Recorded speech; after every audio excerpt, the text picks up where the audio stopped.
Oke, pokok bahasan kita kali ini kita akan membahas salah satu bagian dari geometrika yakni uji signifikansi ya.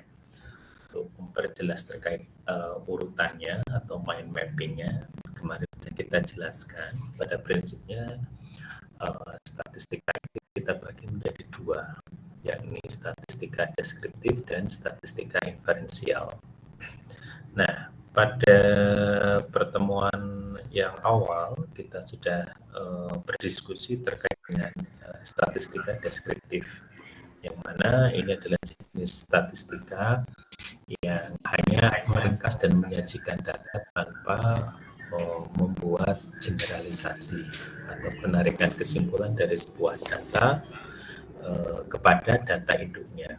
Jadi kita hanya menampilkan data sampel apa adanya tanpa melakukan penarikan kesimpulan terhadap data general atau data induknya. Kemudian yang kedua kita bicara tentang statistika inferensial. Nah, pada kesempatan siang hari ini kita akan mendiskusikan terkait dengan statistika inferensial, yakni membuat kesimpulan berdasarkan dari data sampel yang kita punya untuk menyimpulkan atau mengenerasi populasi atau induk dari data itu. Nah, berdasarkan atas asumsi distribusinya, kemarin kita klasifikasikan menjadi dua, yakni statistika parametrik dan non parametrik. Bedanya apa? Kalau statistika parametrik itu menggunakan asumsi, ada asumsi dasar, yakni datanya bersifat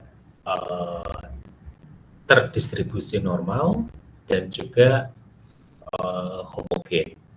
Sementara untuk statistika non parametrik tidak perlu ada asumsi distribusi data yang normal dan juga homogenitas. Oke, kita akan masuk di salah satu aspek dari statistika parametrik, yakni uji signifikansi, yang mana pada uji signifikansi itu kita akan membahas terkait dengan uji T dan ANOVA. Oke, mungkin saya akan masuk ke file Excel-nya ya. Oke. Mungkin file Excel-nya sudah kami bagikan di grup ya, besar ya. Oke, saya ambilkan dari Excel-nya saja supaya lebih mudah. Nah, secara garis besar, statistika yang parametrik tadi yang mengasumsikan bahwa setiap sampel yang kita punya, induknya itu memiliki distribusi data yang normal atau membentuk genta.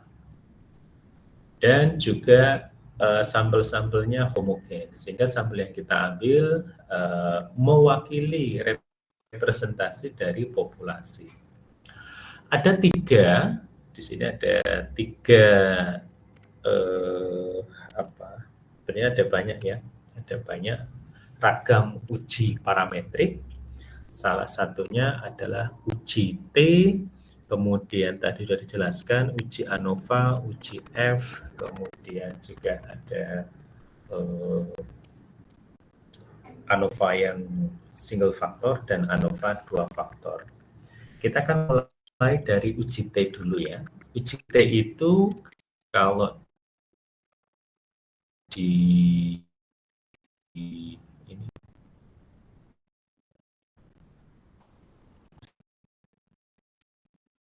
sorry, ini saya delete dulu.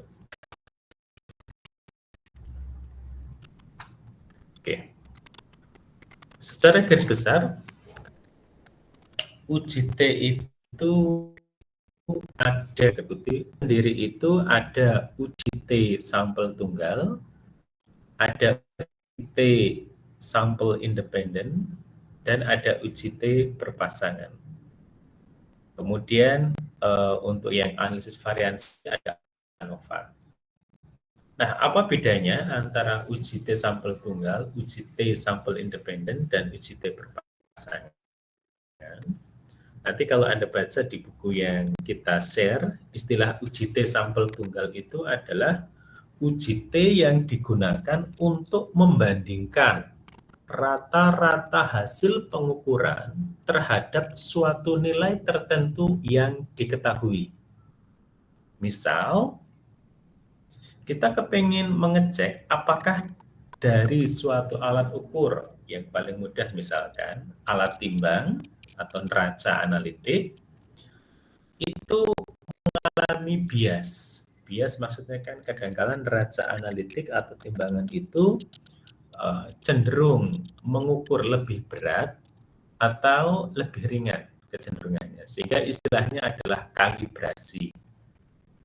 Jadi uji sampel tunggal ini biasanya dipakai, salah satunya adalah untuk kalibrasi alat. Yang mana, misalkan di sini kita membandingkan rata-rata hasil pengukuran terhadap nilai standar tertentu yang diketahui. Biasanya kalau di kimia disebut sebagai Certified Reference Material atau material standar yang diketahui nilainya, yang menjadi acuan, namanya CRM.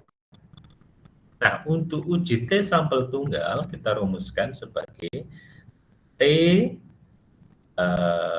hitung adalah nilai rata-rata hasil pengukuran I, nilai standar ya, dibagi dengan standar deviasi dibagi dengan akar sampel. Istilah pertama adalah uji dua arah, uji satu arah. Untuk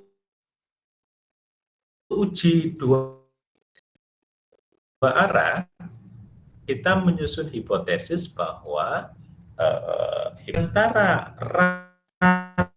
rata-rata hasil pengukurannya ya, atau di sini adalah rata-rata hasil pengukuran dengan mu 0. Anti hipotesisnya adalah rata-rata hasil pengukuran tidak sama dengan nilai standar yang diketahui. Bedanya apa uji dua arah dengan satu arah? Sebenarnya hanya pada tanda ininya ya. Kalau ini tidak sama dengan, kalau yang satu arah bisa jadi lebih kecil atau bisa jadi lebih besar. Jadi kalau uji satu arah, hipotesisnya adalah nolnya ya, nilai rata-rata hasil pengukuran itu sama dengan nilai standar yang diketahui. Anti hipotesisnya atau H1-nya adalah boleh jadi Anda ngecek apakah nilai rata-rata hasil pengukuran lebih kecil dari nilai yang standar, atau bisa Anda nyatakan ini terbukti benar, artinya mana yang terbukti benar, H0 atau H1, maka kita menggunakannya dengan cara uji T, di mana keputusannya adalah jika nilai T hitung lebih kecil daripada T kritis, H0 yang benar atau H0 diterima. Tapi jika nilai T hitung lebih besar daripada T kritis, artinya H0 kita tolak. Dan alternatifnya H1 kita terima. Kalau nanti pakai P, ya nanti pakai nilai P value dan alpha. Sementara kita pakai nilai T dulu. Oke, di file Excel yang kita share ke Anda, coba Anda amati datanya. Misalkan di sini ada sebuah studi kasus. Dalam suatu analisis literasi asam baga, diduga telah terjadi bias positif. Bias positif maksudnya yang diperlukan untuk mencapai keadaan ekivalen itu sepertinya selalu lebih besar daripada yang seharusnya. Dimaksudnya dilakukan dengan menggunakan 0,1 molar larutan asam monoprotik untuk meniterasi 25 ml larutan basa yang diketahui konsentrasinya 0,1 mol. Dari kasus ini dapat kita ambil konteksnya bahwa ada suatu asam monoprotik, tanda kutip ini adalah hasil pengukuran eksperimen 0,1 larut 0,1 molar untuk menitrasi larutan standar basa yang diketahui 0,1 molar. Nah, kita dapatkan volumenya ternyata datanya seperti ini, 25,6, 25,18, kadang 2,87, 25,51, 25, dan seterusnya.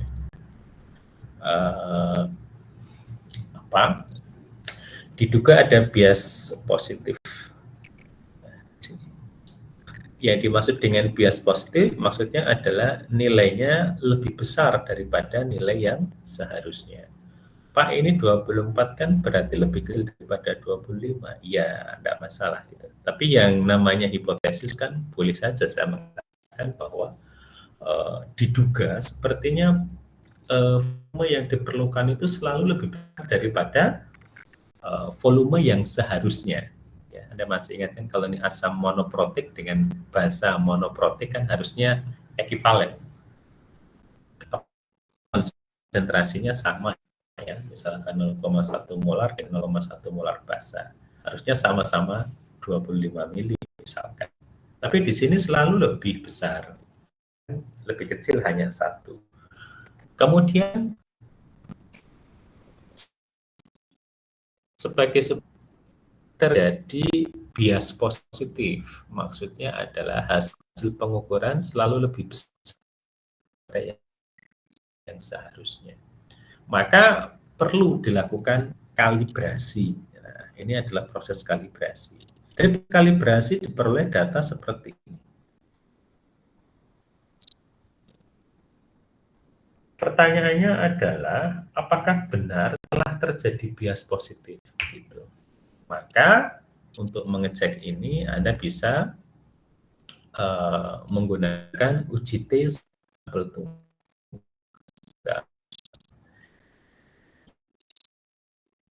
yang mana ini adalah data hasil eksperi 25 yang mau dibandingkan. Harusnya sih kisarannya 25 kira-kira betul. Nah, maka kita bisa menggunakan uji T, uji sampel tunggal. Kalau tidak dalam bukunya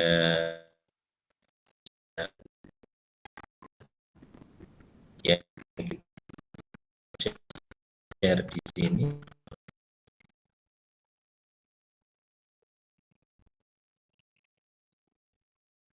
tata eksperimental dengan nilai yang diketahui. Ini ya. Nanti baca di halaman 38. Contohnya enggak.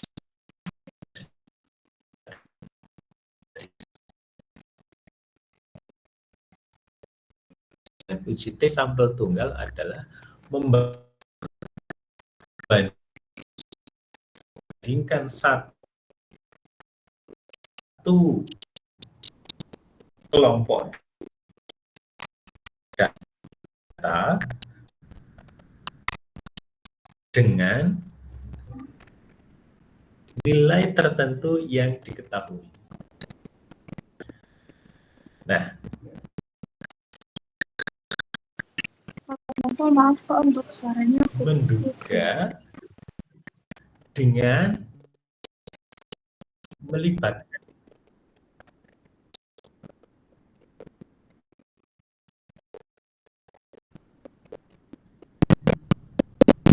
normal.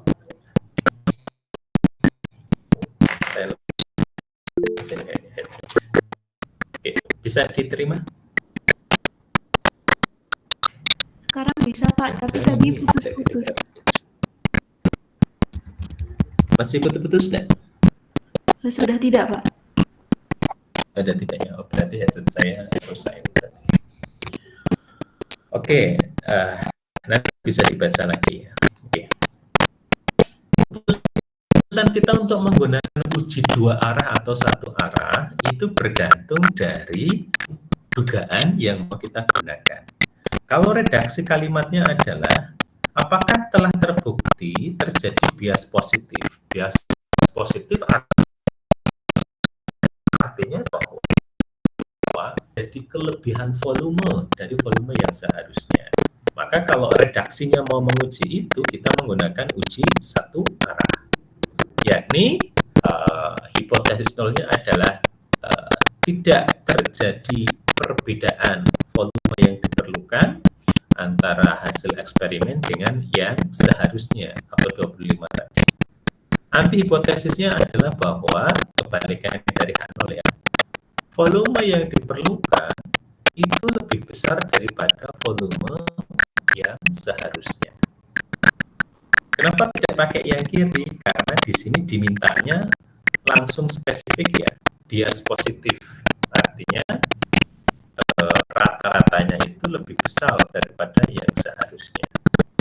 Oke, kalau begitu mari kita buktikan apakah data ini mengkonfirmasi bahwa telah terjadi bias positif atau tidak. Makanya kita menggunakan uji T sampel tunggal. Gitu. Maka pertama-tama kita hitung nilai rata-ratanya ya. Rata-ratanya ini kita dapatkan dari saya ulangi ya. Kita dapatkan di sini average ya. Average dari sebenarnya Anda bisa ngitung rata-rata, tapi saya pakai yang ini aja. Average dari ini ditarik. Anda bisa mencoba ya di Excel-nya. Nanti kalau tidak berhasil, nanti silahkan dikonfirmasi di.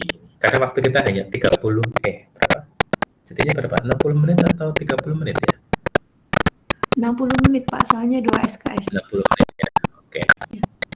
Nah, nilai rata-ratanya adalah ketemu 25,22 ml. Padahal nilai yang seharusnya atau volume yang kita anggap seharusnya atau benar adalah 25. Maka nanti kita bandingkan apakah ada perbedaan antara hasil rata-rata pengukuran dengan nilai yang seharusnya. Kita hitung dulu standar deviasinya. Standar deviasi itu, maaf, Anda buka Excel ya, nanti sambil ini supaya tahu. STDev, Anda pilih yang STDev S. Kenapa pilih S? Karena S itu menunjukkan untuk sampel, kalau yang P itu populasi. Jadi kita klik STDev S ini, kita tarik ininya, datanya dari sini sampai sini. Standar deviasinya ketemu 0,238279. Anda praktekkan juga ya. Oke, nanti di ininya bisa. Anda bisa klik di sini. Oh, pakai STDB datanya yang di 29, berarti tidak muncul. Nanti di Excel-nya Anda bisa klik itu. Oke. Karena kita akan rumus ini, selanjutnya kita perlukan adalah berapa jumlah sampelnya, jumlah datanya. Jumlah datanya di sini ada berapa ini? 1, 2, 3, 4, 5, 6. Berarti N-nya ada 6.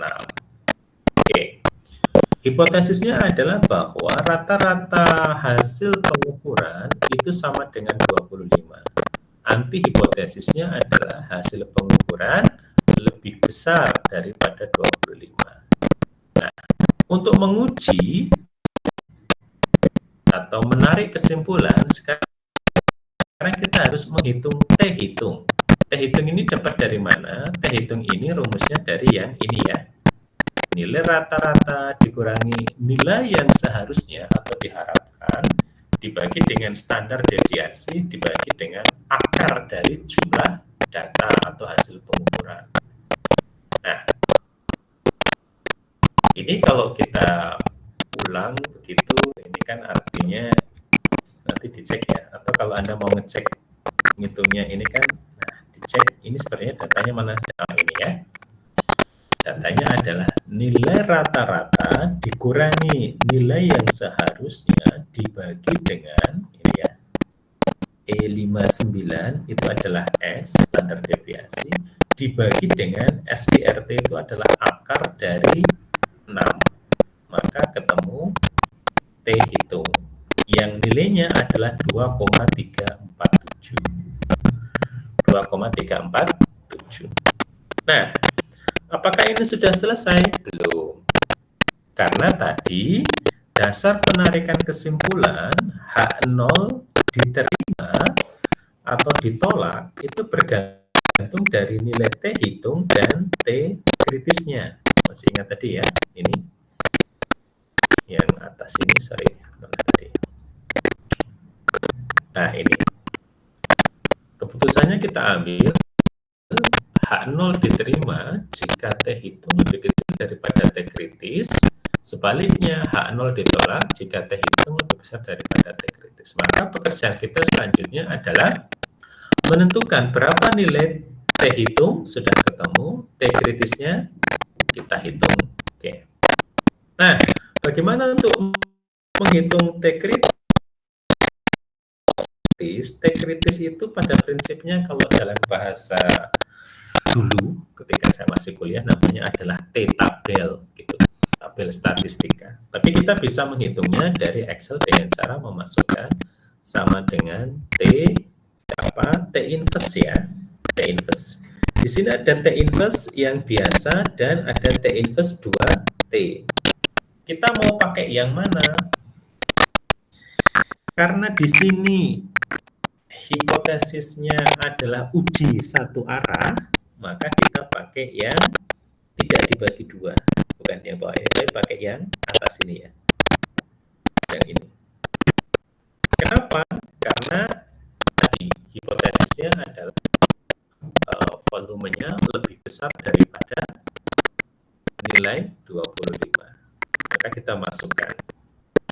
Oke, probability-nya berapa? Biasanya untuk eksak kita menggunakan nilai probabilitasnya, nilai alfanya itu 5%. Maksudnya 5% adalah kemungkinan kita melakukan kesalahan itu toleransinya 5%. Kemudian degree of freedom di sini adalah derajat kebebasan yang nilainya adalah N-1. N-1 itu 66 dikurangi 1 berarti 5. Gitu ya. Oke, nanti kita cek di sini. Anda bisa ngecek juga di sini. Nah, ini. Dapat 5 dari mana, Pak? Ini adalah ini ya. Jadi rumusnya adalah tadi T inverse yang mana probabilitasnya adalah 5% dan juga derajat kebebasannya adalah 6-1. Saya tuliskan di atasnya. Kita dapatkan ini. Ini dapatkan 5 dari mana? 5 adalah N-nya 6 dikurangi 1 jadinya 5.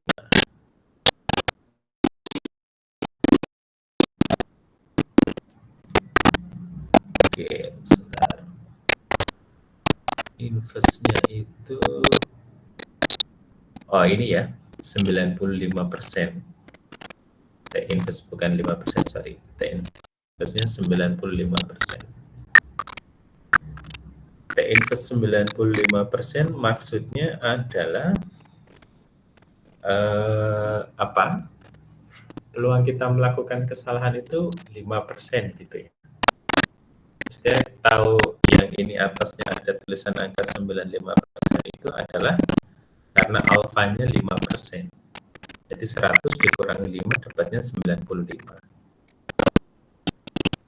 Oke, sehingga kita dapatkan nilai ini. Oke. Anda bisa mencoba kalau misalkan ada ketidaksesuaian, Anda bisa konfirmasi langsung. Nah, dari sini terlihat bahwa nilai T hitung lebih besar daripada T kritis. 2,34 lebih besar daripada 0,01504. Maka dapat disimpulkan bahwa H0 ditolak. Ya, sesuai kesepakatan tadi. H0 diterima, ini diterima jika nilai T hitung lebih kecil daripada T kritis. Jadi H0 diterima ini jika T hitung lebih kecil daripada T kritis. Yang kita dapatkan di sini adalah T hitung lebih besar daripada T kritis. Kesimpulannya adalah benar bahwa titrasi yang kita lakukan bias positif. Jadi volume yang diperlukan itu lebih besar dari yang seharusnya. Kesimpulannya apa? Kesimpulannya adalah H0 ditolak, H1 diterima. Bahwa bias positif. Oke, kita masuk coba di kasus yang kedua. Dalam suatu analisis titrasi asam basa diduga telah terjadi bias negatif. Kalau tadi positif, sekarang negatif. Itu dugaannya. Pengujian dilakukan dengan menggunakan sama 0,1 larutan asam monoprotik untuk 25 ml larutan basa standar yang diketahui konsentrasinya 0,1. Hasilnya seperti di bawah. 25, 24, 23, 24, 25. Maka bisa enggak kita simpulkan bahwa ini alatnya, misalkan entah itu buretnya atau apanya gitu ya, yang dia memberikan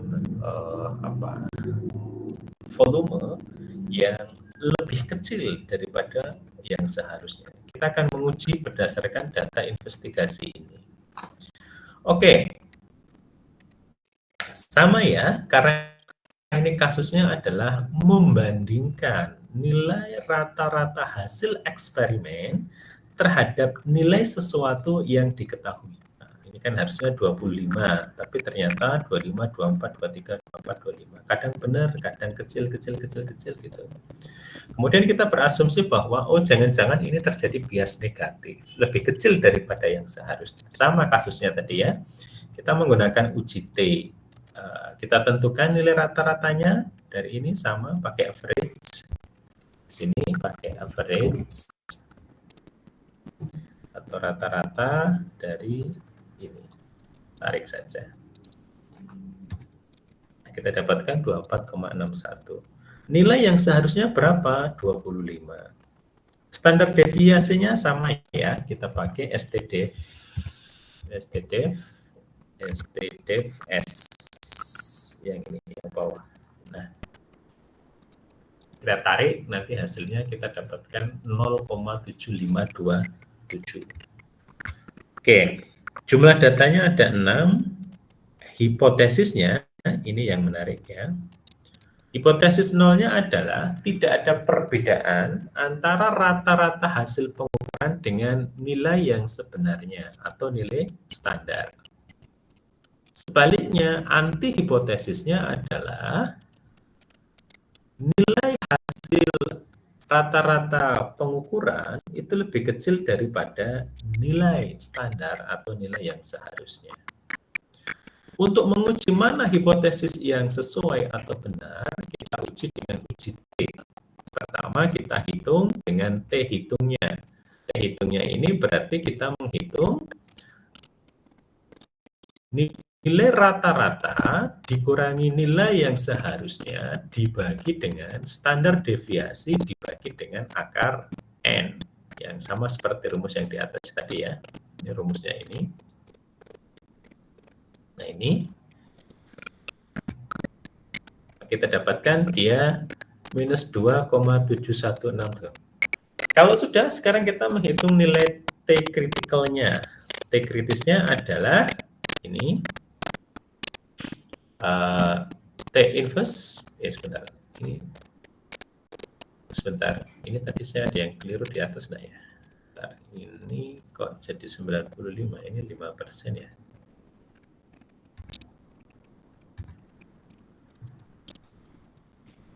sorry ya, ini bukan 95 tadi, ini 5%. Maaf. 5% dari mana? 5% itu adalah nilai alfa ya. Nilai alfa itu maksudnya adalah peluang kita melakukan kesalahan. Probabilitasnya 5%. Nah, oke. Loh, Pak, ini negatif enggak masalah ya. Karena yang dipakai itu nilai mutlaknya. Nanti ini juga sama ya. Nanti ini juga sama. Pak, ini teh hitung minus 2,7 kan harusnya lebih kecil daripada minus 2,01. Kalau dihitung minusnya ya. Tapi di sini yang digunakan dalam uji ini adalah nilai mutlaknya. Nilai mutlaknya itu maksudnya adalah kayak begini.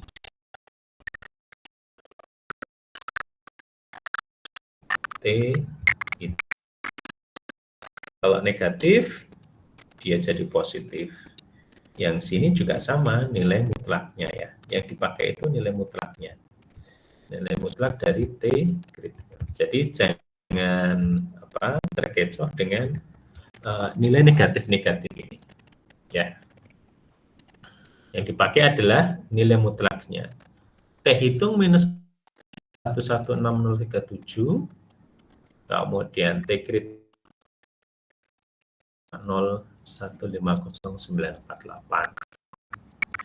Jadi di sini kita dapatkan, oh ternyata terhitung lebih besar. Ya, kalau kita bikin mutlaknya kan adalah ini dikalikan dengan negatif 1. Itu maksudnya. Supaya Anda tidak bingung. Ini juga sama ya. Ini dikalikan negatif 1. Itu.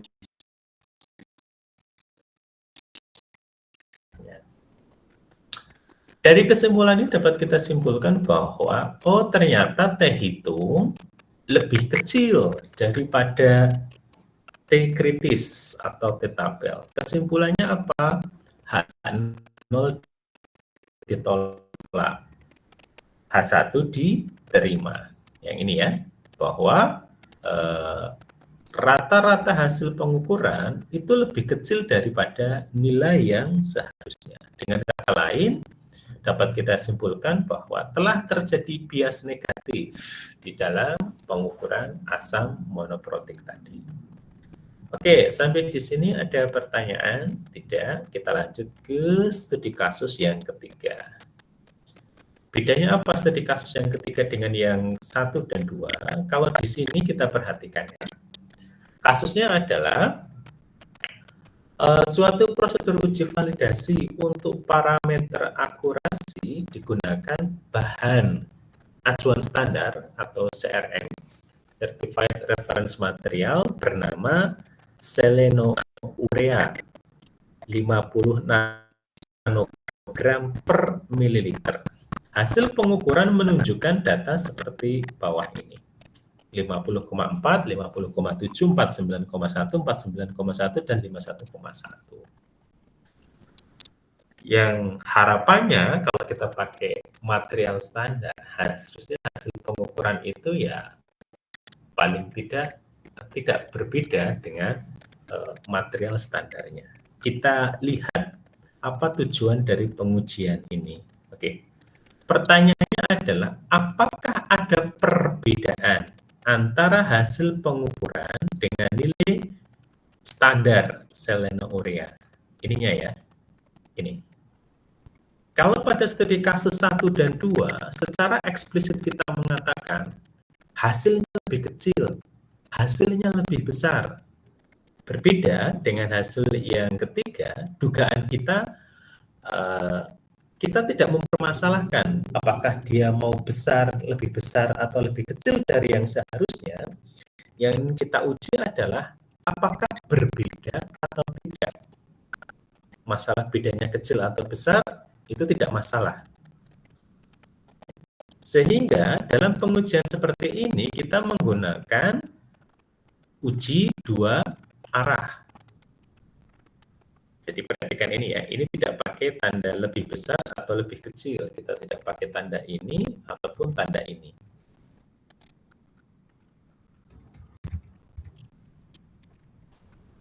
Karena yang mau kita uji adalah berbeda atau tidak. Masalah dia lebih besar atau lebih kecil, itu bukan masalah. Kita masih menggunakan rumus yang sama, yakni kita harus mencari nilai rata-ratanya, kemudian standar deviasinya, kemudian kita tentukan hipotesisnya. Hipotesisnya di sini hampir sama H0-nya ya, bahwa tidak ada perbedaan antara rata-rata hasil pengukuran dengan nilai reference material. Anti hipotesisnya adalah ada perbedaan. Jadi pakai tanda tidak sama dengan, berbeda dengan yang atas tadi ya. Pakai tanda lebih kecil atau lebih besar. Oke, sama pada prinsipnya kasusnya di sini kita hitung adalah nilai rata-rata dikurangi nilai standar dibagi dengan standar deviasi dibagi akar N. N-nya itu 5 ya di sini. Kalau tadi di atas kan 6. Maka kita dapatkan T hitungnya adalah 1,4. Kemudian T kritikalnya pada taraf tingkat kepercayaan 95% atau alfa 5% yang ini. Derajat kebebasannya adalah 4, dapat dari mana? Ini pakai T inverse alfanya 5%, derajat kebebasannya adalah 5 dikurangi 1 ya. N-1 lah prinsipnya gitu. Sehingga kita dapatkan T kritikalnya adalah 2,7764445. Artinya bahwa ternyata T hitung 0,1 lebih kecil daripada T kritis 2,7. Kesimpulannya adalah tidak ada perbedaan yang signifikan, atau dengan kata lain, rata-rata hasil eksperimen itu sama dengan nilai standar referensi selena urea. Artinya H0 diterima, H1 ditolak. Tidak ada perbedaan yang signifikan. Dengan kata lain, ya ini hanya variansi saja ya. Jadi nilai rata-rata hasil pengukuran tidak berbeda signifikan dengan nilai yang sebenarnya. Nah, biasanya yang uji T sampel tunggal ini sering dipakai untuk uji-uji kalibrasi. Uji-uji kalibrasi menggunakan material standar. Atau juga mungkin menggunakan uji-uji yang lain yang intinya adalah membandingkan rata-rata hasil pengukuran dengan nilai tertentu yang diketahui. Oke, nanti kalau waktunya habis saya diberitahu ya, karena saya tidak menghitung tadi mulai dari berapa menit ke berapa menit. Oke, yang kedua kita akan, tadi saya sampaikan, uji T sampel tunggal adalah uji T yang dipakai untuk membandingkan hasil pengukuran dengan nilai tertentu yang diketahui. Sekarang bagaimana Pak kalau kasus saya adalah membandingkan nilai rata-rata dari dua data yang independen atau data yang berbeda. Biasanya di sini adalah kalau Anda eksperimen, misalkan melakukan variasi pemanasan misalkan. Pemanasan 30 derajat Celcius dengan pemanasan misalkan 50 derajat Celcius. Apakah ada perbedaan antara misalkan suatu analit yang dipanaskan pada 30 derajat dengan 50? Itu kan datanya independen ya. Kalau yang tadi kan adalah membandingkan sesuatu dengan sesuatu yang nilainya diketahui. Untuk uji T yang kedua, uji T sampel independen adalah membandingkan dua nilai rata-rata hasil pengukuran yang independen. Di sini ada beberapa hal yang mungkin penting. Yang pertama, kita harus mengecek variansi dari kelompok data tadi. apakah variansinya sama atau variansinya berbeda.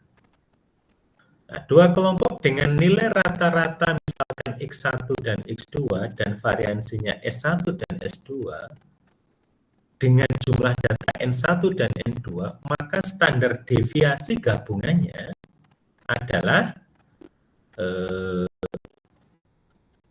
ini ya, S kuadrat N-1 dibagi 1, S1 kuadrat N2 min 1 S2 kuadrat. S2 itu adalah variansi ya, dibagi dengan N1, N2 dikurangi 2 ya.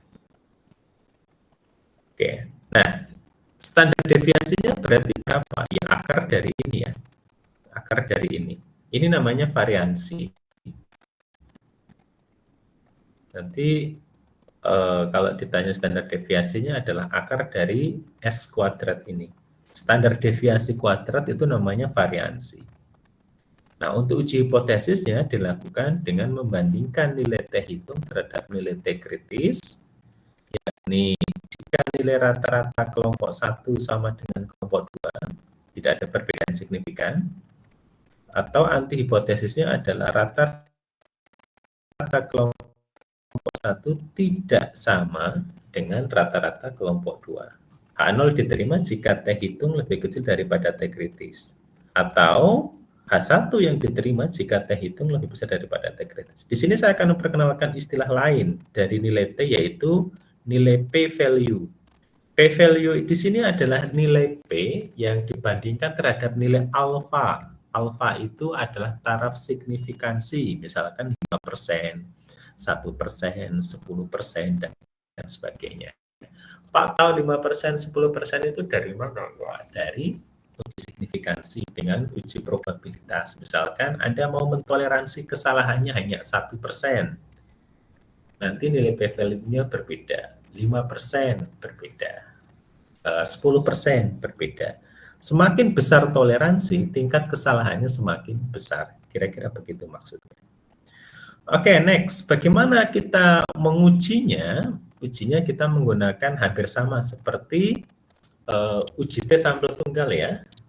Bedanya kalau di sini tadi adalah rata-rata hasil pengukuran dikurangi dengan nilai yang seharusnya, di sini adalah rata-rata kelompok 1 dikurangi rata-rata kelompok 2 dibagi dengan standar deviasi dikalikan akar seper jumlah kelompok data 1 ditambah seper jumlah kelompok data 2.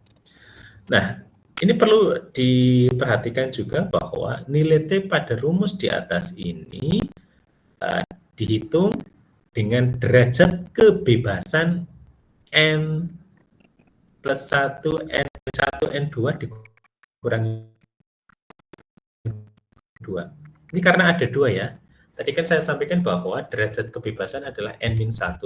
Tapi sekarang N-nya itu ada 2, yakni N1 dan N2. Maka kalau dia digabungkan berarti N1 ditambah N2, N1 dikurangi 1 gitu kan maksudnya, ditambah dengan N2 dikurangi 1 gitu maksudnya. Sehingga di sini jadinya total derajat kebebasannya adalah N1 ditambah N2 dikurangi 2. Nah, maka kemudian nilai T kritisnya nanti kita gunakan sebagai Tn1N2 dikurangi 2, itu maksudnya. Oke, mari kita lihat studi kasusnya. Dalam sebuah riset, ini kasusnya ada di buku ya, di buku yang saya sampaikan tadi. Supaya menghemat halaman begitu, kita tuliskan saja di sini bahwa informasinya kita ingin membandingkan sebuah pekerjaan laboratorium yang dilakukan dengan metode A dan metode B untuk menentukan kadar timbal dalam sebuah sampel. Nah, pengulangan untuk masing-masing metode dilakukan sebanyak 5 kali. Oh, berarti N-nya itu masing-masing 5. Hasil pengukuran menunjukkan rata-rata pakai metode A itu 1,48. Standar deviasinya 0,28. Metode B 2,3, standar deviasinya 0,31. Maka pertanyaannya, apakah hasil pengukuran timbal dengan metode A dan metode B itu berbeda?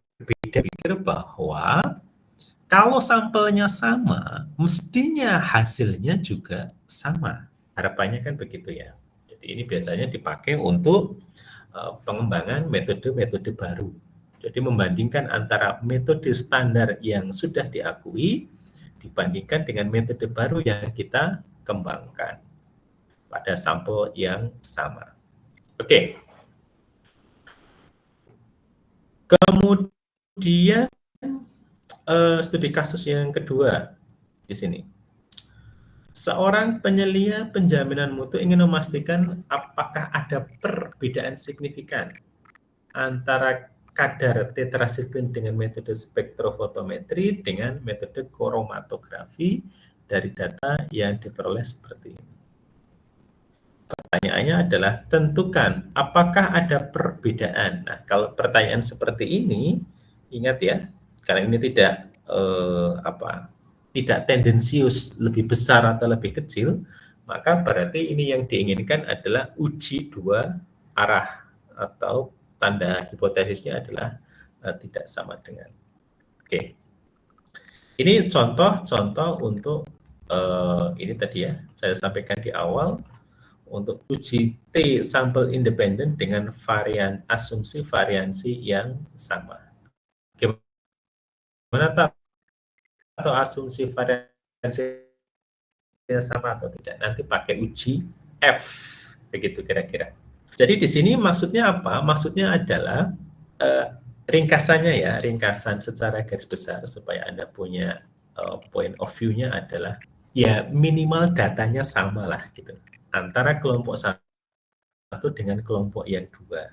Sehingga asumsi kita adalah variansi atau perbedaan antar data ini antara kelompok satu dan kelompok dua itu tidak berbeda signifikan. Ininya ya, datanya ya, pakai asumsi. Asumsi variansinya sama itu gampangannya, oh ini jumlah datanya sama.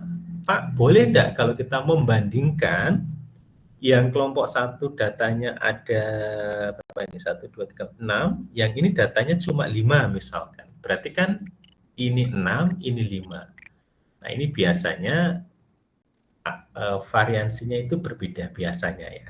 Sehingga kita mengenal ada uji T sampel independen dengan asumsi variansi berbeda. Nanti rumusnya juga akan berubah.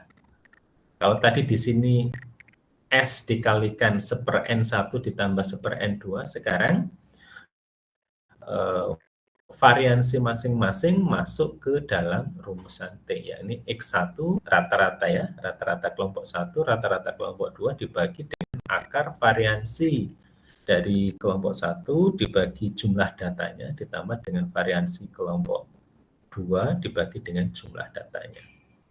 Hipotesisnya sama kayak yang di atas, tapi sekarang di sini derajat kebebasannya berubah ya.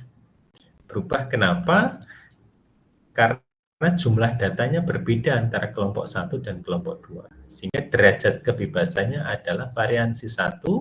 Saya sebut variansi adalah standar deviasi yang dikuadratkan ya. Variansi 1 dibagi banyaknya data 1, variansi 2 dibagi dengan banyaknya data 2 dikuadratkan dibagi dengan variansi kuadrat kelompok 1 dibagi dengan jumlah data dikuadratkan dibagi dengan N1 min 1. Variansi 2 kuadrat dibagi dengan jumlah kelompok data 2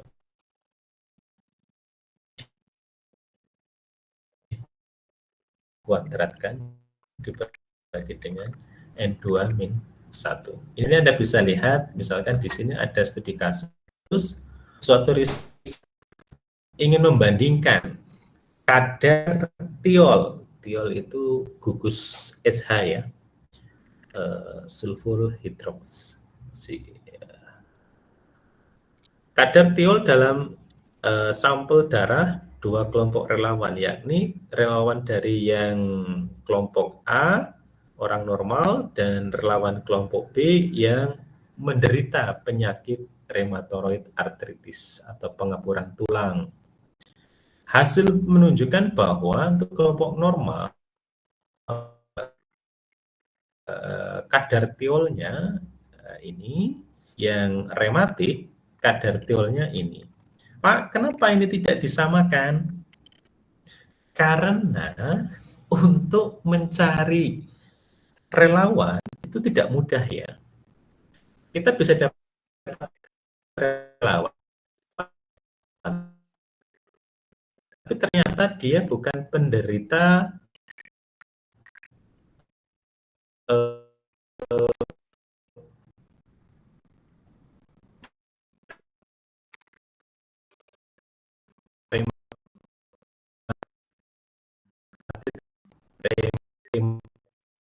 dia banyak. Ini dibandingkan, bisa ya. Jadi bisa dibandingkan. Meskipun jumlahnya di sini tidak seimbang. Maka di sini kita menggunakan uji T dengan asumsi variansinya berbeda. Kira-kira begitu. Nah, bagaimana tadi menguji variansinya, Pak? Ya, kita cek ininya ya, pakai uji F. Ya. Saya ambil di sinilah, di bawahnya sini supaya enak. Di mana ya? Bentar. Oke, saya pindahkan ke sini dulu.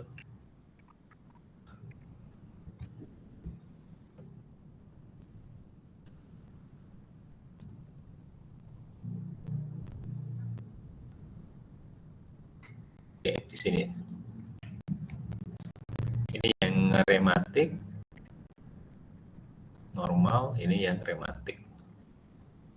Kita kepengen ngecek apakah variansinya sama atau beda, ini hanya ngecek aja ya. Saya lupa ya, apakah coba dicek di Excel Anda, apakah muncul yang ini, data analisis.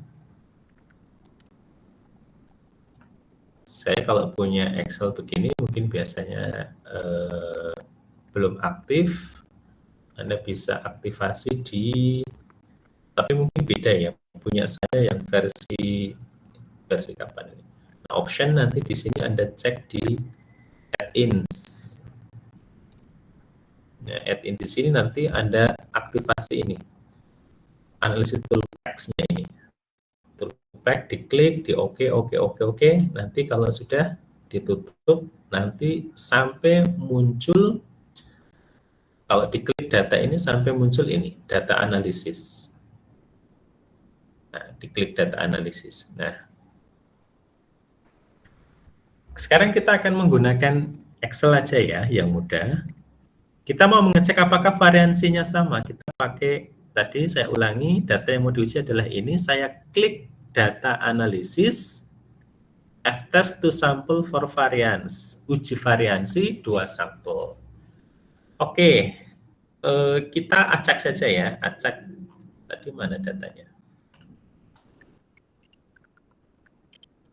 Nah, ini dia.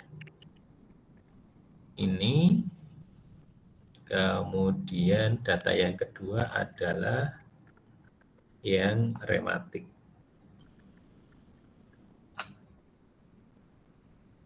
Oke, jangan lupa karena tadi di sini ada namanya, maka saya klik label. Yang kalau saya klik nanti bagian atas ini akan mengkonfirmasi bahwa bagian atas ini bukan data, tetapi identitas.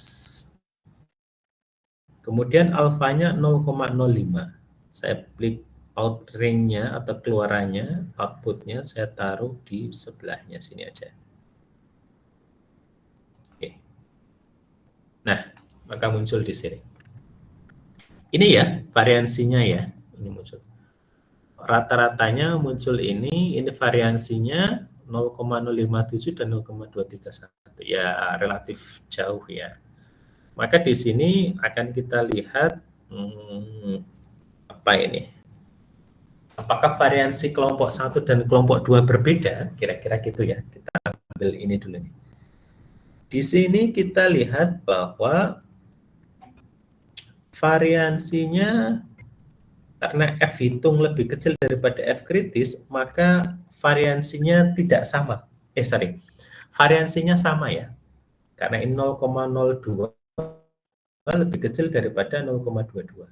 Nah, ini yang saya maksud di halaman tadi ini. Nah, ini terbalik ya, keliru. Kelirunya di mana? Keliru memilih kelompok 1. Kenapa? Karena kalau di Excel itu rawan kelirunya adalah ini. Ini kan kesimpulannya bahwa variansinya tidak berbeda, Pak. Karena F-nya hitungnya ini lebih kecil daripada ini. Kelirunya di mana? Ini yang ini. Variansi 1 itu harus lebih besar daripada yang lainnya. Berarti yang besar kan yang ini. Coba kita ulangi lagi ya. Kita pakai data analisis,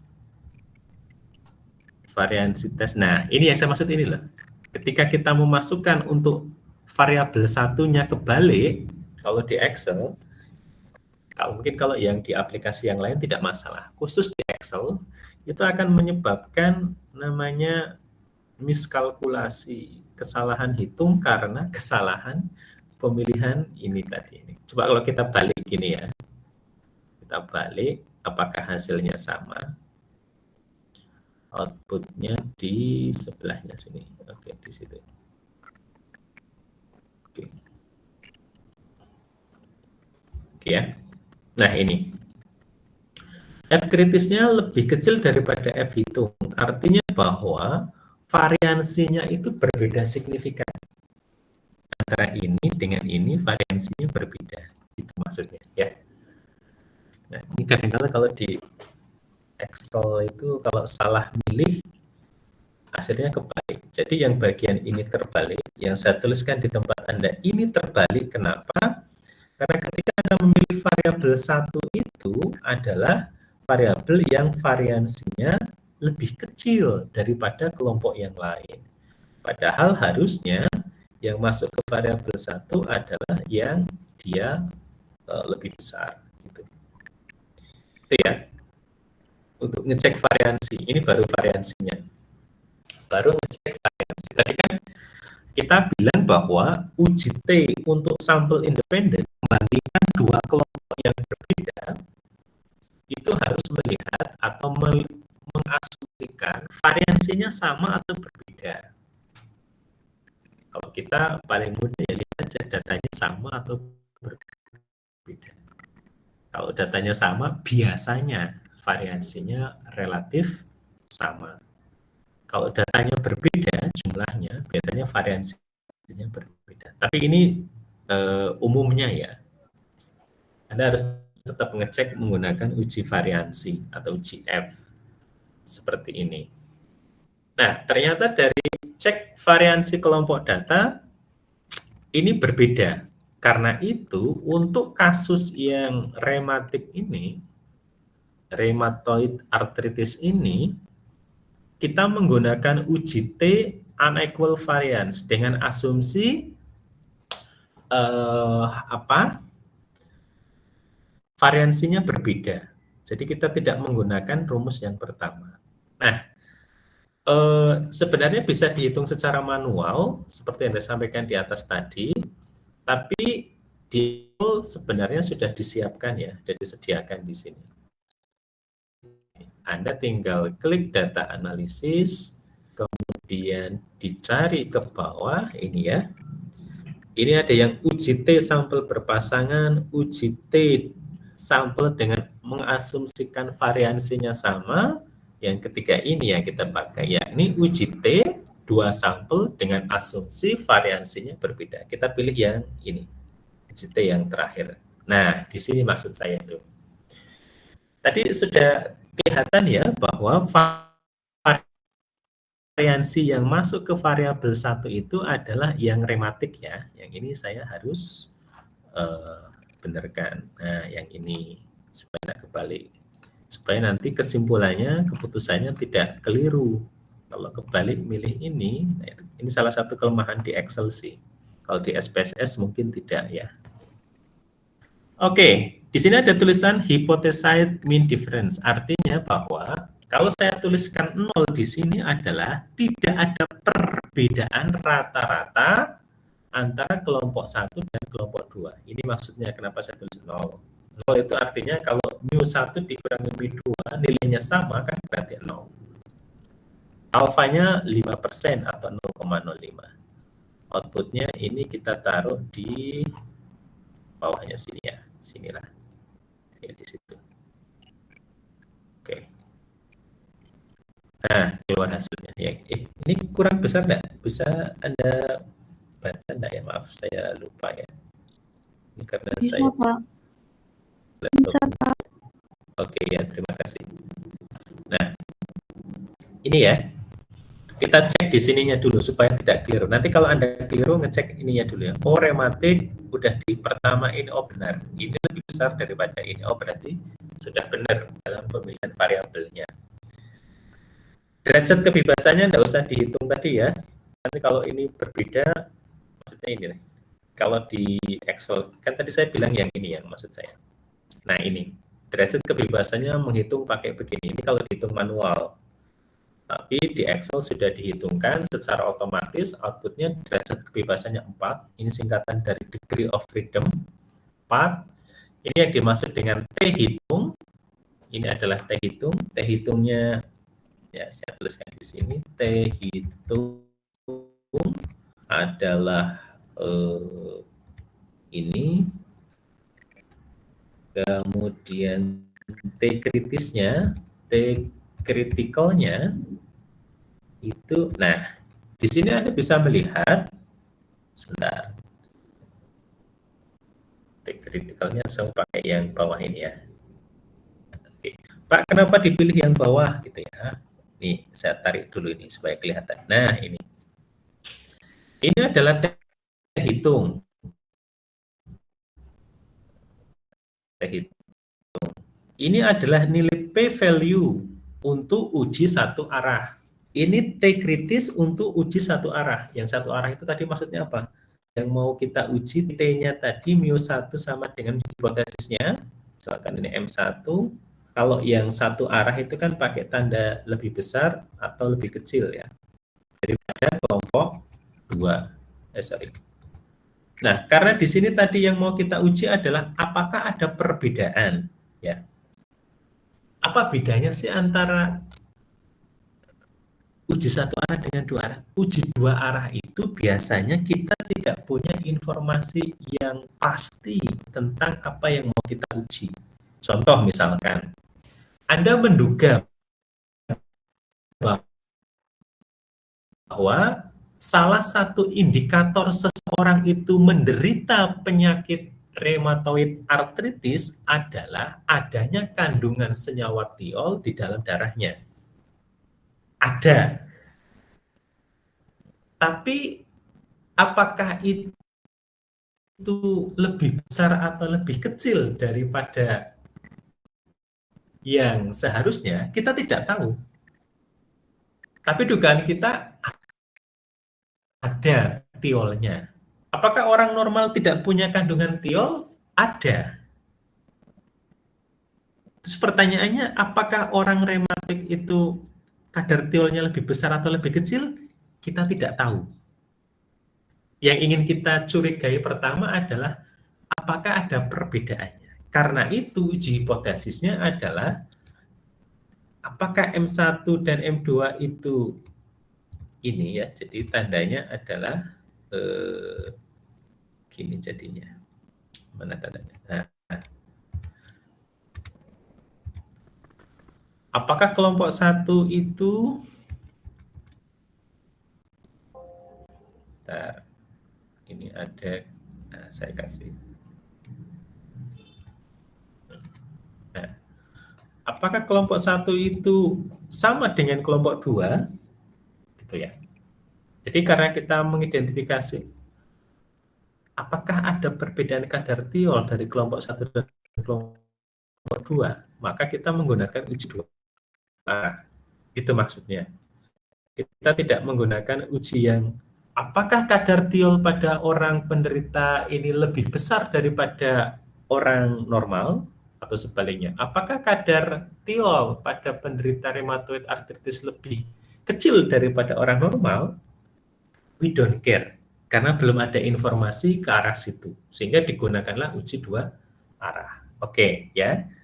Sehingga karena saya tidak tahu, intinya saya hanya ingin memastikan kesimpulan bahwa pokoknya berbeda antara orang normal dengan penderita rheumatoid arthritis. Maka kalau begitu ceritanya jadinya adalah uji dua arah ini. Karena itu yang saya pakai di sini adalah uji T yang menggunakan nilai T kritis tutile. Tutile itu artinya dua arah. Kalau one tile itu artinya satu arah. Ini kayak gini itu satu arah. Satu arah maksudnya dia lebih besar atau lebih kecil. Nah, jadi untuk kasus ini kita membandingkan T hitung dengan siapa? Dengan T kritis dari ini, yang tutile 2,75. Kesimpulannya apa? Kesimpulannya adalah H0 ditolak. Kenapa? H0 diterima itu kan kalau nilai T hitung lebih kecil daripada T kritis. Berarti yang diterima H1. Kadar tiol penderita rematik dengan orang normal tidak sama. Ini tadi saya sebutkan ya, bahwa H0 diterima jika T hitung, T stat ini, lebih kecil daripada T kritis. Atau nilai P value lebih kecil daripada alfa yang dipakai, yakni misalkan alfanya 5%, berarti 0,05. Nah, di sini kebetulan, ini ya, saya pakai, kalau pakai nilai P value, karena beberapa jurnal seringkali menggunakan nilai P value ya, supaya Anda tidak misinterpretasi bahwa untuk mengambil keputusan, kita bisa menggunakan nilai T hitung atau nilai P value. P value-nya yang pakai yang mana? Ya, tentunya yang tutile, yang ini. Berapa nilainya? 0,00185. Terhadap siapa pembandingnya? Terhadap nilai alfa atau signifikansinya. Tadi kita pakai berapa ketika kita coba-coba? 5%. Ya. 5% artinya 5 dibagi 100, 0,05. Gitu ya. Nah, kan Anda bisa lihat di sini. Oh, ternyata ketika nilai P value lebih kecil daripada nilai alfa, artinya H0 ditolak. Sebaliknya, jika nilai T hitung lebih besar daripada T critical, H0 ditolak. Jadi ini kesimpulannya sama, yakni H0 ditolak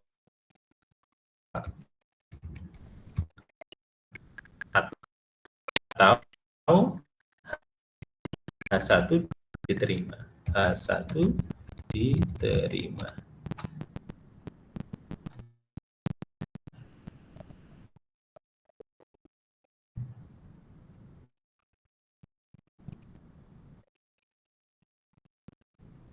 Ada pertanyaan?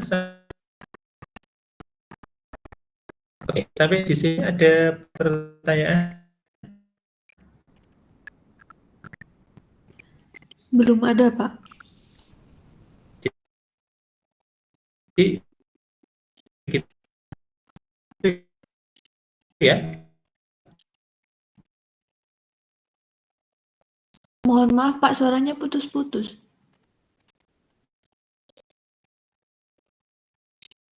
Saya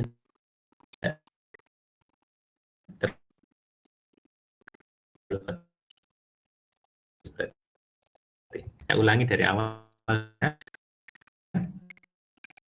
Dari awal kita membahas tentang uji signifikansi. Ragamnya ada macam, tapi yang akan kita bahas di sini ada uji T dan membandingkan dua kelompok data yang berbeda ya dengan menggunakan asumsi kelompok data itu variansinya sama atau variansinya berbeda. Nanti dicek variansinya. Kalau variansinya sama berarti kita menggunakan uji T dengan asumsi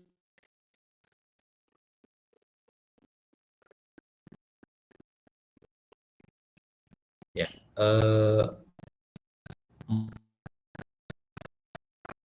melakukan riset misalkan Pak ya Pak barangkali dia mempreparasi katalis yang dipreparasi pada temperatur 30 derajat 30 derajat 200 derajat Celcius dengan yang dikalsinasi dengan 500 derajat Celcius misalkan. Tapi kasus kita ini adalah metode spektrometri dan kromatografi. Apakah dua metode ini menghasilkan hasil pengukuran yang sama atau tidak? Gitu ya. Ini kebetulan datanya sama, maka artinya sama ya variansinya. Kita sebenarnya bisa langsung saja sih, langsung ke uji T dengan asumsi equal variance. Kalau unequal, nah, sekarang yang equal. Kita coba ya, pakai Excel saja. Variabel kedua, kromatografi, dan hipotesisnya adalah ya. Jadi di sini di Excel ini ada hipotesis mean difference, artinya adalah hipotesis yang mau diuji. H0-nya adalah tidak ada perbedaan spektrometri dan kromatografi. Sehingga saya tuliskan di sini 0. Maksudnya 0 apa? Rata-rata kalau dia sama 0. Saya tulis 0. Baris pertama adalah label, jadi tidak perlu dihitung. Nah, ini tadi yang saya maksud. P-value tadi itu dibandingkan terhadap berapa nilai yang Anda inputkan di sini. Saya tuliskan di sini 5% atau 0,05, berarti nanti pembanding kalau pakai P-value adalah nilai I-nya. Ya, saya outputnya saya taruh di sebelahnya sini lah. Tidak bisa.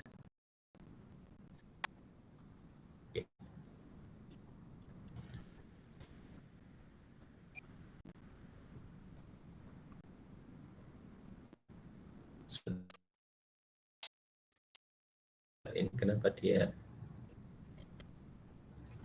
ada yang error ya? Sebentar. Ini ada variansinya sama.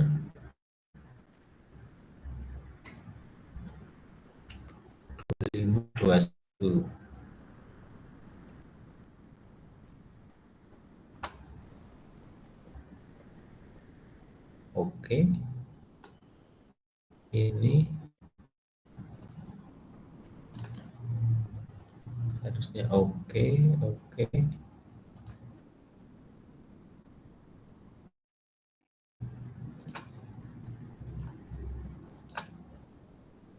Kalau ada, semoga tidak error. Oh ya, tidak error ya. Oke, di sini terlihat variansinya, Pak, ini 16 dengan 4,26 Itu beda signifikan enggak sih?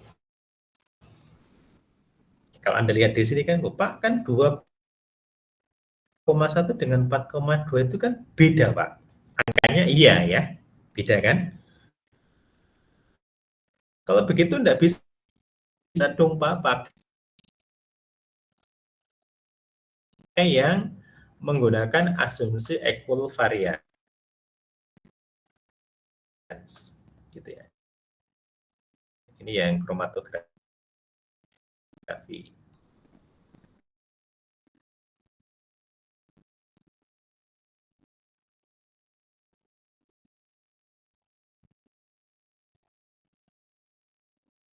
4 dengan 2 dengan 4 itu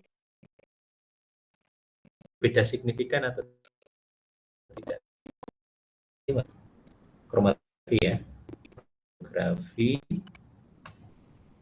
kemudian yang lebih kecil yang spektrometri,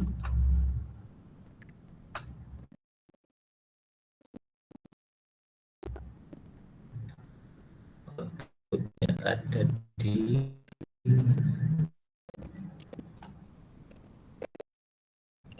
di sini. Kita cek ininya ya. Nah, ini. Sebentar. Oke.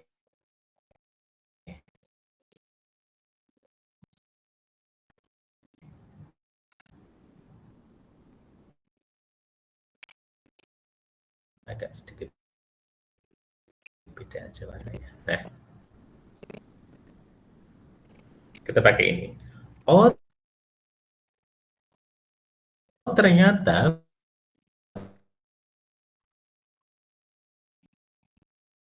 spektrometri yang 2 itu tidak berbeda signifikan. Unequal variance, Anda bisa ngecek pakai uji F untuk ngecek variansinya. Kan kalau kita langsung ke uji T-nya, Anda akan mempertanyakan data ini. Ini kenapa variansinya berbeda kok pakai equal variance? Dasarnya itu ini ya. Dasarnya bahwa ini dianggap variansinya tidak berbeda signifikan. Oke ya, clear ya. Nah, sekarang kita bahas hasilnya tadi yang mengasumsikan dengan equal variance. Pada prinsipnya di sini kita punya metode yang atas ini statistika deskriptif ya, yang kemarin kita bahas nilai rata-rata variansi observansi full variance ini data statistika deskriptif. Yang inferensialnya itu yang bawah sini. Dari data tersebut kita diketahui bahwa nilai T hitung itu adalah 1, yang artinya ini lebih kecil daripada nilai T kritis, T critical, yang ini ya, critical total ini, yang nilainya adalah 2,2. Kesimpulannya apa? Kesimpulannya adalah H0 diterima. Ya, ini H0 diterima. Atau H1 ditolak. H0 diterima, hipotesis alternatifnya atau H1 ditolak. Ya. Artinya apa? Artinya bahwa mau pakai metode spektrofotometri maupun kromatografi tidak ada perbedaan yang signifikan. Ceritanya itu. Artinya apa? Kita boleh pakai spektrometri, boleh pakai kromatografi. Pak, gimana kalau kita pakai nilai p-value? Oke, kita punya p-value di sini adalah berapa ini? Mana p-value-nya? Ini ya. 0,256. Oke, kita pakai p-value. P-value-nya di sini Pak, nilainya 0,256. Dibandingkan terhadap siapa? dibandingkan terhadap nilai alfa. Alfanya berapa? 0,05. Pak, 0,05 itu kan artinya bahwa p-value lebih besar daripada alfa, ya. Jadi antara T hitung dengan p-value untuk ininya itu berkebalikan ya. Kalau p-value-nya lebih besar daripada alfa, artinya H0 diterima. Tapi kalau p-value-nya lebih kecil daripada alfa, artinya H0 ditolak. Oke, sampai di sini ada pertanyaan? Tidak? Saya diinformasikan kalau ternyata waktunya sudah habis. Oke, kita masih punya waktu enggak ini? Masih ada waktunya enggak? Kurang berapa menit? Untuk waktunya mohon maaf Pak, sudah habis. Sudah terlewat. Kenapa? Jadi untuk waktunya sudah habis ya? Pak. Oh iya. Oh iya ya. Oke, kalau begitu saya akhiri ya. Selanjutnya tugas untuk Anda adalah Anda mencoba untuk Excel itu minimal dari uji T sampel tunggal sampai dengan uji T independen yang equal dan unequal untuk yang studi kasus tadi ya, yang ini. Saya tadi lupa belum ngasih tugasnya di sini ya. Oke, kita enggak apa. Maksudnya tugasnya Anda hanya mengulang supaya kemudian familiar dengan fitur-fiturnya Excel untuk menghitung uji T antara sampel tunggal dengan sampel yang independen. Besok kita akan lanjutkan pada sampel uji T berpasangan. Nanti akan saya kirimkan juga tugas untuk ininya, latihan. Mohon maaf, saya akhiri. Terima kasih. Wassalamualaikum warahmatullahi wabarakatuh.